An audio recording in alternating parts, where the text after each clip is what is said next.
दिल्ली में अपने काम को पूरा करने के बाद जैसे ही कुंवर सिंह रात के समय अपने घर पर पहुंचता है और कमरे का दरवाजा खोलता है, उसके पैरों के नीचे से जमीन निकल जाती है, क्योंकि वो देखता है कि उसकी बीवी किसी दूसरे मर्द के साथ लेटी हुई है। पहले तो कुंवर सिंह दरवाजा बंद करके बाहर अपने हाथ माथे पे रखकर बैठ जाता है और सोच में पड़ जाता है कि अब करूं तो करूं क्या। लेकिन काफी देर सोचने के बाद फिर वहां पर रखी हुई कुल्हाड़ी को उठाता है और फिर झटके से कमरे का दरवाजा खोलता है और उस कुल्हाड़ी से दोनों की गर्दन साफ कर देता है। और वो कुल्हाड़ी तब तक मारता है जब तक उसे पूरा विश्वास नहीं हो जाता कि ये दोनों मर चुके हैं। ये नज़ारा देखकर कुंवर सिंह के दोनों बच्चे जो सो रहे थे वो चीखते चिल्लाते हुए घर से बाहर आते हैं। पूरा गांव इकट्ठा हो जाता है, पुलिस को फ़ोन कर दिया जाता है, पुलिस आ जाती है। और फिर जो कुंवर सिंह पुलिस को बताता है, उसको सुनने के बाद गांव के सभी व्यक्ति हैरान थे। कुछ लोग कुंवर सिंह को दोषी मान रहे थे तो कुछ लोग कुंवर सिंह की पत्नी को। दोस्तों, आज की जो सच्ची घटना हम आपको बताने जा रहे हैं वो उत्तर प्रदेश के जालोर जिले की है। जालोर जिले में एक गांव है टीकरी।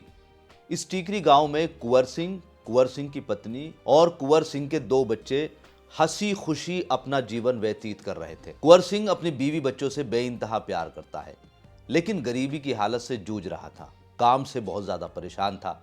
कभी वो जालोर में काम करता तो कभी आसपास के क्षेत्र में, लेकिन काम की स्थिति सुधार में नहीं आ पा रही। कुंवर सिंह ने अपनी बीवी से कहा कि भाई यहां तो काम नहीं चल पा रहा है, इस वजह से मैं सोच रहा हूं कि दिल्ली में अपने काम को जोड़ लूं। हो सकता है दो पैसे वहां से कमाना शुरू कर दे, तुम भी खुश रहोगी, बच्चों का लालन पालन भी ठीक हो जाएगा।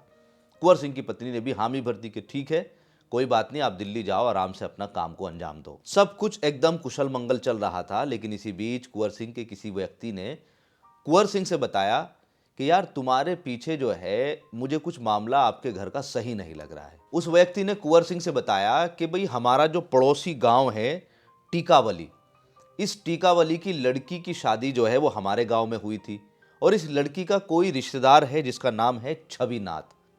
ये छविनाथ सिंह हमारे गांव में बहुत ज्यादा आवत जावत हो रही है इसकी, और इस छविनाथ से आपकी पत्नी भी बड़े हंसते मुस्कुराते हुए बात करती है। और कुंवर भाई एक बात और जहन में रखना, ये जो छविनाथ है इसकी छवि अच्छी नहीं है, ये कैरेक्टर का एकदम लूज आदमी है, तो अपनी पत्नी से आप बात करो और इससे दूरी बनाकर रखें। कुंवर सिंह ने उस व्यक्ति से कहा, अरे नहीं ऐसी बात नहीं होगी, तुम्हें वैसे ही मुखालता लग रहा होगा, और कोई बात नहीं, चलो ये तो बात कर लेंगे। कुंवर सिंह अपने घर पे जाता है, पत्नी से बात करता है। पत्नी भी कुंवर सिंह से कहती है, नहीं नहीं ऐसी कोई बात नहीं है, आप टेंशन फ्री रहें, आप अपना काम पर ध्यान दें। ऐसे ही कुछ समय आगे बढ़ता है तो फिर कोई और व्यक्ति भी कुंवर सिंह की पत्नी की शिकायत कुंवर सिंह से करता है और फिर उसी व्यक्ति जो छविनाथ है उसका नाम सामने आता है। इस बार कुंवर सिंह थोड़ा तेज में आता है और घर पर जाकर पत्नी को समझाता है कि ऐसे ऐसे बात है, क्या मामला है। फिर एक बार से शिकायत मिली है जिसको लेकर कुंवर सिंह और उसकी पत्नी में लड़ाई हो जाती है, अनबन हो जाती है, हाथापाई हो जाती है, मार पिटाई हो जाती है। तो एक तरफ तो कुंवर सिंह पर उसकी पत्नी की ये खबरें मिल रही थी, वहीं दूसरी तरफ कुंवर सिंह की पत्नी जो है वो छविनाथ के साथ गुलछर्रे उड़ा रही थी। बेचारा कुंवर सिंह अपनी गरीबी को दूर करने के लिए दूर जाकर काम कर रहा था, वहीं उसकी पत्नी जो है वो छविनाथ को, जो कि 45 साल उसकी उम्र थी, उसको अपने घर पर बुलाती थी और उसके साथ प्रेम प्रसंग और संबंध बनाती थी। गांव के लोग ये सारी चीजें देख रहे थे कि छविनाथ और कुंवर सिंह की पत्नी के बीच अब चीजें साधारण नहीं रही, इसलिए वो कुंवर सिंह को एक बार फिर से इस बात से अवगत करा देते हैं। और इस बार कुंवर सिंह ठान लेता है कि इन दोनों में अगर कुछ बात है, कुछ संबंध है, तो मैं उनको रंगे हाथ पकड़ूंगा। और फिर एक दिन जब कुंवर सिंह दिल्ली से अपने गांव टीकरी पहुंचा तो रात के लगभग 10 बज चुके थे।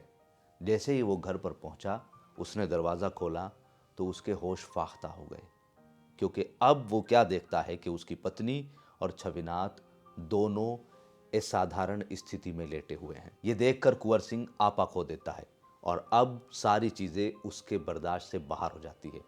वो पास में पड़ी हुई कुल्हाड़ी को उठाता है और उस कुल्हाड़ी से उन दोनों पर बेइंतहा वार करता है और तब तक उन पर वार करता है जब तक वो लहूलुहान और मौत के घाट नहीं उतर जाते। यह नज़ारा देखकर कुंवर सिंह के दो बच्चे, जो एक 8 साल का और एक 10 साल का था, वो चीखते चिल्लाते हुए घर से बाहर निकल कर आते हैं उनकी चीखों की आवाज़ सुनकर पूरा गांव इकट्ठा हो जाता है। इसके बाद पुलिस को सूचना दी जाती है। मौके पर ही पुलिस पहुंच जाती है और जब वो कुंवर सिंह से बात करती है तो कुंवर सिंह पूरे माजरे को पुलिस के सामने रख देता है। पुलिस की फॉरेंसिक टीम पूरे घटनाक्रम का मायना करती है और कुंवर सिंह को अरेस्ट कर लेती है। घटना के समय मौजूद गांव वाले कहते हैं कि कुंवर सिंह ने बहुत गलत किया, जबकि कुछ गांव वाले कहते हैं कि कुंवर सिंह ने ये जो सब किया है इसकी जिम्मेदार उसकी पत्नी थी। दोस्तों, इस घटना को बताने का मतलब किसी को डराना नहीं है, हाँ, सतर्क करना जरूरी है। आप इस पूरी घटना को किस नजरिए से देख रहे हैं, कमेंट करके जरूर बताएं। जय हिंद, जय भारत।